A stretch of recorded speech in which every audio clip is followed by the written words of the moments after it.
ധർമ്മസ്ഥല ക്ഷേത്ര പരിസരത്ത് താൻ 850 പേരുടെ മൃതദേഹം കുഴിച്ചിട്ടു എന്നാണ് ശുചീകരണ തൊഴിലാളിയുടെ വെളിപ്പെടുത്തൽ. അദ്ദേഹം ഇപ്പോൾ ഒളിവിലാണ്, മറ്റൊരു സംസ്ഥാനത്ത് അദ്ദേഹം കഴിയുന്നു. അദ്ദേഹത്തിനെ ഏത് സമയം കൊലപ്പെടുത്തും എന്നാണ് അദ്ദേഹം കരുതുന്നത്. ഈ സംഭവം ഇപ്പോൾ അദ്ദേഹം വെളിയിലേക്ക് തുറന്നു വിട്ടു. നേരത്തെ പറഞ്ഞുകൊണ്ടിരുന്നെങ്കിലും ആരും ചെവിക്കൊണ്ടില്ല. ഇപ്പം ബാംഗ്ലൂരിൽ 2 വക്കീലന്മാർ അവരാണ് ഇതിപ്പം ഇദ്ദേഹത്തിന് ആവശ്യമായ പ്രൊട്ടക്ഷൻ കൊടുത്ത് കോടതി നിയമ നടപടി നടത്തണമെന്നൊക്കെ പറഞ്ഞ് അവർ 2 പേര് രംഗത്ത് വന്ന് അവിടെ ഓജസി ഗൗഡ എന്നൊരു അഡ്വക്കറ്റും സച്ചിൻ ദേശപാണ്ഡ എന്നൊരു അഡ്വക്കറ്റുമാണ് ഇപ്പോൾ ഈ ശുചീകരണ തൊഴിലാളിയുടെ മൊഴി കോടതി കൊടുപ്പിക്കാനും പോലീസിനെ കൊണ്ട് കേസെടുപ്പിക്കാനും ശ്രമിച്ചത്. അദ്ദേഹം 850 പേരുടെ കഥ പറയുന്നുണ്ടെങ്കിലും ഏകദേശം 485 പേരെ കുഴിച്ചിട്ട അദ്ദേഹമാണ് എന്നും പറയുന്നുണ്ട്. ഈ ധർമ്മസ്ഥലയിൽ ഞാൻ നേരത്തെ പറഞ്ഞ ഞാൻ 4-5 ദിവസം അവിടെയൊക്കെ പോയിട്ടുണ്ട്. അതിനുശേഷം ബെൽത്തങ്ങാടിയിൽ പോയിട്ടുണ്ട്. ഇവിടെ ഒരു ഭക്തിസാന്ദ്രമായ ഒരു പ്രതിഷ്ഠ ലോർഡ് കൃഷ്ണ മഞ്ജുനാഥ ടെമ്പിൾ എന്നാണ് അറിയപ്പെടുന്നത്. ലോർഡ് കൃഷ്ണയുടെ പ്രതിഷ്ഠയാണ് അവിടെ. വളരെയധികം ആൾക്കാർ ഇന്ത്യയിലെ പല ഭാഗത്തു നിന്നും അവിടെ പ്രാർത്ഥനയ്ക്ക് വരും. അവിടുത്തെ പ്രതിഷ്ഠ ഞാൻ കണ്ടിട്ടുണ്ട്. ആ പ്രതിഷ്ഠ നടത്തിയിരിക്കുന്നത് വളരെ ഇരുണ്ട ഒരു പ്രദേശത്താണ്. അവിടെ ഇരുണ്ടതാണെങ്കിൽ രാത്രിയും പകലും അവിടെ കാൻഡിൽ അല്ലെങ്കിൽ വിളക്ക് കത്തിച്ച ആ വിളക്കിൻ്റെ പ്രഭയിലാണ് ആ വിഗ്രഹം ഇരിക്കുന്നത്. വളരെ ഭക്തിസാന്ദ്രമായ അന്തരീക്ഷത്തിൽ തന്നെയാണ്. അവിടെ എല്ലാവർക്കും ഭക്തി അത് ആ ദർശനത്തിൽ തന്നെ തോന്നും. അപ്പോൾ അത് ആ ക്ഷേത്രവും ക്ഷേത്രത്തിനകത്തെ സെക്യൂരിറ്റി സംവിധാനങ്ങളും ഒക്കെ നല്ല രീതിയിൽ നടക്കുന്നുണ്ട്. പക്ഷേ ക്ഷേത്രത്തിന് വെളിയിൽ 10-50 കിലോമീറ്റർ ചുറ്റളവിൽ ആ ക്ഷേത്രവുമായിട്ട് ബന്ധപ്പെട്ട് പല പല കാര്യങ്ങളും നടക്കുന്നുണ്ട്. അതിന് ക്ഷേത്രക്കാർക്ക് പങ്കില്ല. ക്ഷേത്രത്തിനകത്ത് പലരും പല പ്രായമുള്ളവരും അവിടെ വണങ്ങാനും പ്രാർത്ഥിക്കാനും അങ്ങനെ വരുന്നവർ പലരും ക്ഷേത്രത്തിനകത്തെ പരിസരത്തും വെച്ച് മരിക്കും. അതൊക്കെ നല്ല പ്രായത്തിക്കും കൊണ്ടോ അസുഖം കൊണ്ടോ മരിക്കും. അങ്ങനെയുള്ളൊരു ദിവസം 2-3 പേരൊക്കെ മരിക്കുന്നത് നിത്യസംഭവമാണ്. അവിടെ 2014 വരെ ധർമ്മസ്ഥലയിൽ പോലീസ് സ്റ്റേഷൻ ഇല്ലായിരുന്നു. അത് ബെൽത്തങ്ങാടി പോലീസ് സ്റ്റേഷൻ്റെ പരിധിയിൽ 10-74-80 കിലോമീറ്റർ അകലെയാണ് ബെൽത്തങ്ങാടി. അതുകൊണ്ട് പോലീസ് അവിടെ വളരെ ശക്തമല്ലായിരുന്നു അന്നും ഇന്നും അങ്ങനെയൊക്കെ തന്നെ. കാരണം ഇത് 2014 ശേഷം ഏകദേശം 10-11 വർഷമായിട്ട് അവിടെ പോലീസ് സ്റ്റേഷനുണ്ട്. ഇത്രയും 800 വർഷം പഴക്കമുള്ള ആ ക്ഷേത്രത്തിൻ്റെ ആ പരിസരത്തും ഇത്രായിരം ആൾക്കാരും ഞാനൊന്നും പോകുന്നെങ്കിലും അവിടെ പോലീസിങ്ങനെ പേരിങ്ങനെ 1-2 പേരുണ്ടാവുമായിരിക്കാം. പക്ഷേ അവിടെ ഒരു പോലീസ് സ്റ്റേഷൻ ഇല്ല. 2014 ശേഷമാണ് അവിടെ പോലീസ് സ്റ്റേഷൻ വന്നത്. അവിടെ ഇത്രയും കൊലപാതകങ്ങൾ റേപ്പ് ചെയ്ത് ആ സ്ത്രീകളെയും കുട്ടികളെയും റേപ്പ് ചെയ്ത ശേഷം 4-5 പേര് കൂടി റേപ്പ് ചെയ്ത് പിടിച്ചു പറിച്ച് അവരെ അവിടെ കൊന്നുപേക്ഷിച്ചിട്ട് പോകുന്ന സ്ഥലങ്ങളാണ്. അതൊക്കെയാണ് ക്ഷേത്രത്തിലെ ശുചീകരണ തൊഴിലാളികൾ മൂടിക്കൊണ്ടിരിക്കുന്നത്. അതിനൊരു കേസും ബഹളങ്ങളും ഒന്നുമില്ല. പക്ഷേ കുറേ ആൾക്കാർ അവരുടെ കുട്ടികളെ നഷ്ടപ്പെട്ടതിൽ ഇന്നും വേവലാതിയോട് അല്ലെങ്കിൽ കരഞ്ഞുകൊണ്ട് അവരുടെ പല ഇൻ്റർവ്യൂകളും കാണാം. ഇപ്പോൾ അവരെല്ലാം സജീവമായിട്ട് രംഗത്ത് വന്നു. അതിനകത്ത് ഏറ്റവും കൂടുതൽ നമ്മളെ ആ ഒരു സംഭവമായിട്ട് ബന്ധപ്പെട്ട് 3-4 പേരുടെ മരണം, കൊലപാതകം, അത് വേദന ഉളവാക്കുന്നതാണ്. ഇന്നും ആ ബന്ധുക്കൾ ആ കേസുമായിട്ട് ബന്ധപ്പെട്ട് അവിടെ തന്നെ ഉണ്ട്, അതിൻ്റെ പിന്നാലെയുണ്ട്. അങ്ങനെ ഉണ്ടായ സംഭവങ്ങളിൽ 2003 ആണ് ഒരു സംഭവം നടന്നത്. അത് ബംഗാളിയായ സുജാത ഭട്ട്, അവർ CBIയിലെ ഒരു ക്ലാർക്കായിരുന്നു.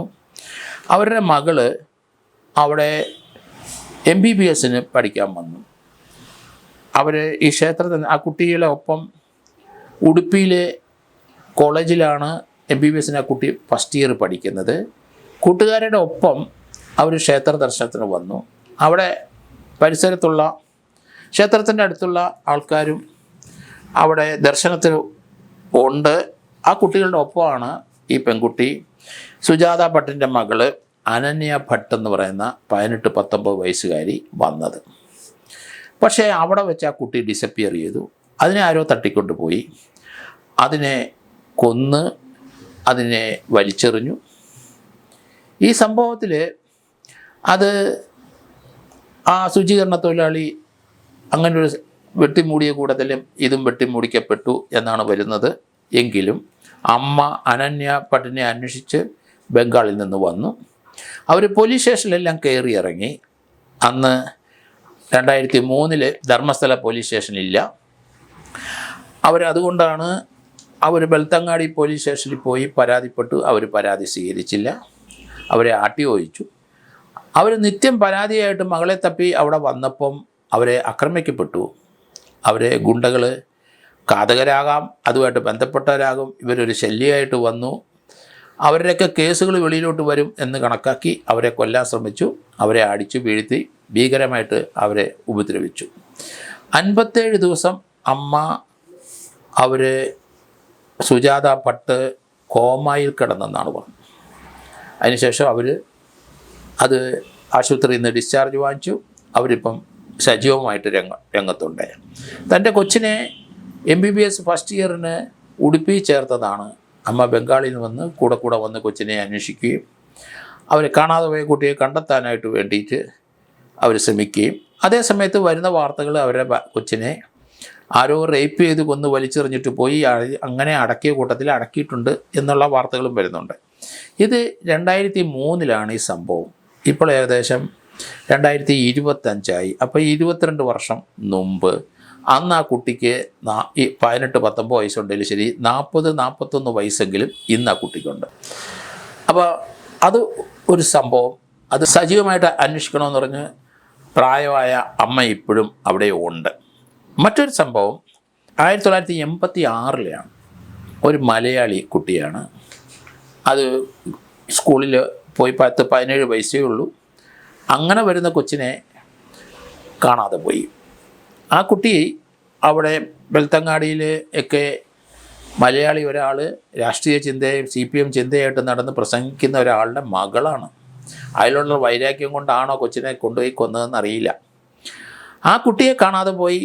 അതിനുശേഷം 57-58 ദിവസം കഴിഞ്ഞപ്പോൾ ആ കുട്ടിയുടെ മൃതദേഹം നേത്രാവതി പുഴയിൽ നിന്ന് ലഭിച്ചു. പക്ഷേ സ്കെൽറ്റൻ മാത്രമേ ഉള്ളൂ. ആ കുട്ടിയെ കൊന്നിട്ട് നേത്രാവതി പുഴയെ കിട്ടിത്താത്തതാണ് എന്ന് വരുന്ന ഇൻഡിക്കേഷൻസ് ഉണ്ട്. കാരണം അതിൻ്റെ കാലും കൈയും എല്ലാം കയറുകൊണ്ട് കെട്ടിയിരുന്നു. പക്ഷേ ഫ്ലഷ് മുഴുവൻ അത് വെള്ളത്തിൽ കൂടെ ഒഴുകിപ്പോയി. പക്ഷേ സ്കെലിറ്റൻ അതേപടി നിന്നു. അത് ഈ കുട്ടിയുടെ ആണ് എന്ന് കണ്ടെത്തിയിട്ടുണ്ട്. അതിൻ്റെ യഥാർത്ഥ കാരണക്കാരെ, കൊലയാളികളെ കണ്ടെത്താനായിട്ട് ആ പിതാവ് ഇന്നും ശ്രമിച്ചുകൊണ്ടിരിക്കുന്നു. ആ കുട്ടിയുടെ ബ്രദറും ഈ ആക്റ്റീവായിട്ട് രംഗത്തുണ്ട്.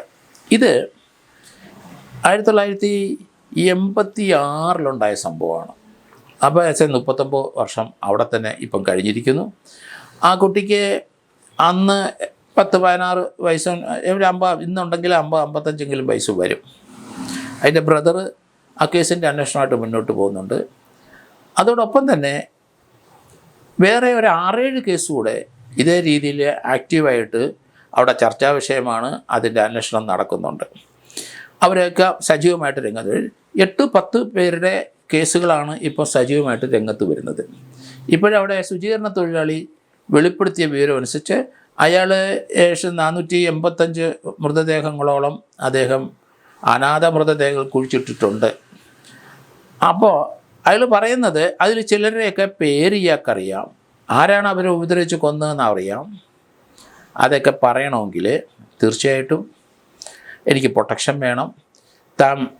തൻ്റെ ബന്ധുക്കളെയും തൻ്റെ കുടുംബത്തിനെയും ആക്രമിക്കാനായിട്ട് ശ്രമിച്ചപ്പം അയാൾ പേടിച്ച് അവിടുന്ന് പോയി. ഈ കൊലപാതകങ്ങൾ നടത്തുന്ന ആരെങ്കിലുമൊക്കെ പേര് പറയാൻ അദ്ദേഹം ശ്രമിച്ചുകൊണ്ടാണ് അദ്ദേഹം അവിടെ നിന്ന് പോകേണ്ടി വന്നത്. അദ്ദേഹം വേറൊരു സ്റ്റേറ്റിലാണ് രഹസ്യമായിട്ട് താമസിക്കുന്നു. പക്ഷേ അദ്ദേഹത്തിൻ്റെ വെളിപ്പെടുത്തലോടുകൂടി ഇതുപോലെ ജീവൻ നഷ്ടപ്പെട്ട ആൾക്കാരെല്ലാം സജീവമായിട്ട് രംഗത്ത് വന്നിരിക്കുന്നു. അതൊരു നല്ല കാര്യം തന്നെയാണ്.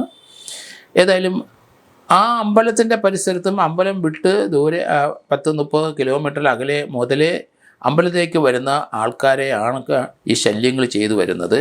അതുകൊണ്ട് അവിടെ ഇപ്പോൾ ഈ കേസിന് ശേഷം ആ ശുചീകരണ തൊഴിലാളി കോടതിയിൽ വന്ന് രഹസ്യമായിട്ട് മൊഴി കൊടുത്തിട്ടുണ്ട്. അങ്ങനെ കൊടുക്കുമ്പോൾ അദ്ദേഹത്തിൻ്റെ മുഖമൊക്കെ ബ്ലാക്ക് തുണി കൊണ്ട് കവർ ചെയ്തിരുന്നു. അതേ ഒരു കറുത്ത സൂട്ടിട്ടാണ് വന്നത്. അദ്ദേഹത്തെ കാമഫ്ലാഗ് ചെയ്തിട്ടാണ് അവിടെ കൊണ്ടുവന്ന് കോടതി മൊഴി കൊടുപ്പിച്ചത്. ആരാണ് മൊഴി കൊടുത്തതെന്ന് അറിയാതിരിക്കാൻ വേണ്ടിയിട്ടാണ്. എന്തായാലും അദ്ദേഹത്തിൻ്റെ ശ്രമം നല്ല കാര്യം. കുറേയൊക്കെ നമുക്ക് വിവരങ്ങൾ ലഭിക്കും. എങ്കിലും പഴയ കാലത്തെ മുതലുള്ള പല കേസുകളും നമുക്ക് ഒരു ക്ലൂ ഇല്ലാതെ പോവും.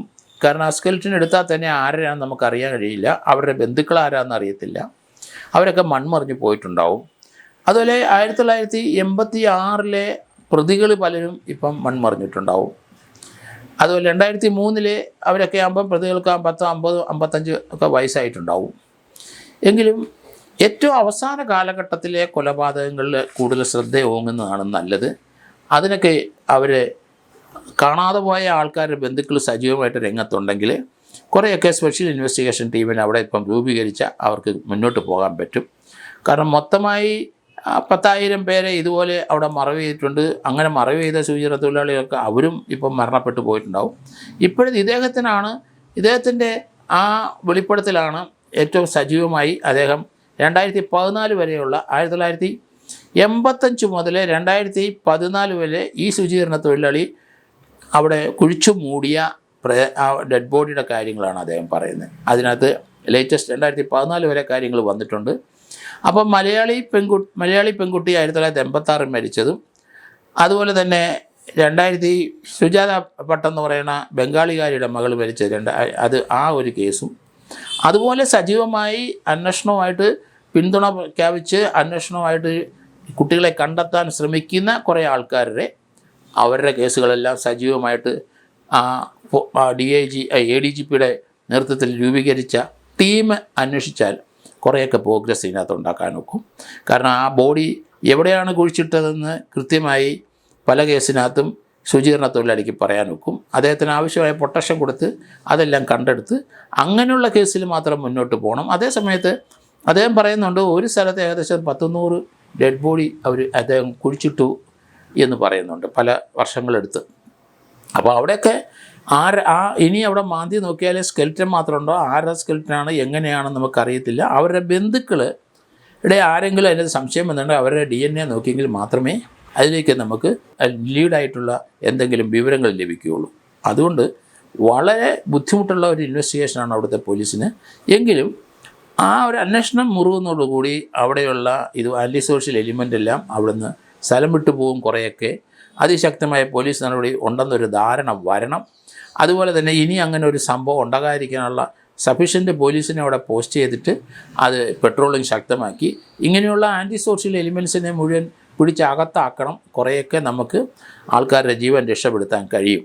എങ്കിലും വളരെയധികം ആൾക്കാർക്ക് ജീവൻ നഷ്ടപ്പെട്ടിട്ടുണ്ട് എന്ന് നമുക്ക് കൃത്യമായി ഇപ്പോഴാണ് വിവരങ്ങൾ ലഭിക്കുന്നത്. അവിടെ ആൻറ്റി സോഷ്യൽ എലിമെൻസിനെയും ഗുണ്ടകളെയും അതുപോലെ പല സ്ഥലത്തുനിന്ന് വന്ന് അവിടെ വന്ന് ഓപ്പറേറ്റ് ചെയ്ത് പല ആൾക്കാരെയും പല സ്റ്റേറ്റിൽ നിന്നും വിളിച്ചുകൊണ്ട് വന്ന് സ്ത്രീകളെയൊക്കെ തൊഴിയിക്കാമെന്ന് പറഞ്ഞ് ഇവിടെ കൊണ്ടുവന്ന് റേപ്പ് ചെയ്ത് കൊന്നിട്ട് പോകുന്നവന്മാരും ധാരാളമുണ്ട്. അതിനൊക്കെ എവിഡൻസ് കിട്ടാനൊക്കെ വളരെ ബുദ്ധിമുട്ടാണ്. എന്തായാലും ഈ അടുത്ത കാലത്ത് മിസ്സിങ് ആയതും കൊന്നവരും കുഴിച്ചു മൂടിയതും അങ്ങനെയുള്ള കേസുകൾ മാത്രം കോൺസെൻട്രേറ്റ് ചെയ്തിട്ട് കുറേ ക്രിമിനൽസിനെങ്കിലും ആത്താക്കുകയും കുറേ ആൾക്കാർക്ക് തങ്ങളുടെ വേണ്ടപ്പെട്ടവരെ നഷ്ടപ്പെട്ട അവർക്ക് അതിനൊരു പരിഹാരം കാണാനുള്ള അവസരം ലഭിക്കുമെന്നാണ് ഞാൻ കരുതുന്നത്.